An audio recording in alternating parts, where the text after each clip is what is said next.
महत्त्वाची बातमी समोर येते। जितेंद्र आव्हाडांच्या घरात पोलिसांचा वॉच। आव्हाड चांगले संतापलेले आहेत। पत्रकार परिषद सुरू असताना पोलिसांनी नजर ठेवत घरात शूटिंग केली। पोलिसांनी नजर ठेवत शूटिंग केल्याने आव्हाड चांगले संतापले। कोण काय तुम्ही तुमची ओळख सांगा। बसा। SB special branch. बसा बसा बसा। याला चहा पण बसा बसा। आता तुमची मजा येईल इथे। बसा। चांगलं केलं पोलीस स्टेशन नाही, स्पेशल ब्रांच एसबी। हे तुम्ही कमिशनरेट मध्ये इथपर्यंत आलात। तुम्ही कुठे बसलेले होतात? कुठे सर? ते सर मला एसबी ब्रांच दिलाय। तुम्ही आलात कुठून?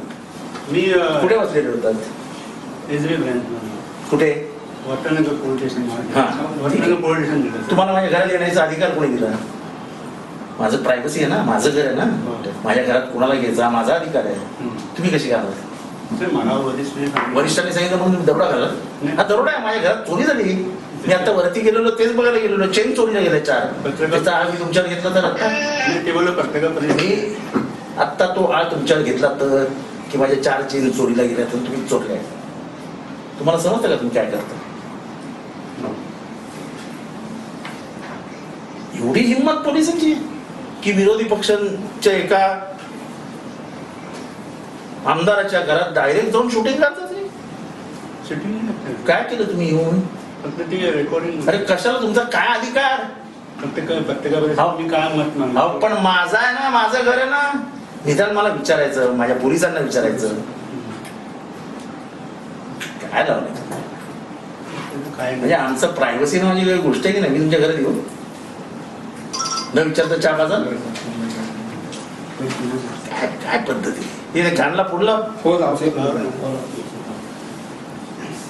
ते आता डायर केला तर खान साहेब त्यांच्या कोणाच्याही त्याची चोरी पकडली। आपण चोर थोडी आहे।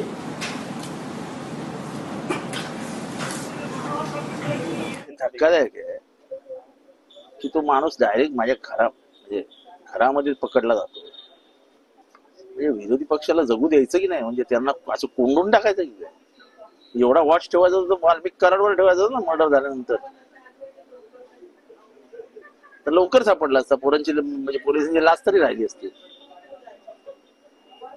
तर आमच्यावरच वॉच ठेवतात आणि हे सगळं तुमच्या समोर घडलंय। म्हणजे मी काय बनाव तयार केला बिलाय नंतर सांगतात ना हे बनाव होता वगैरे, ते तुमच्याच नजरेसमोर। मला तर माहित पण नव्हतं। माझ्या लक्षात आणून दिलं गेलं।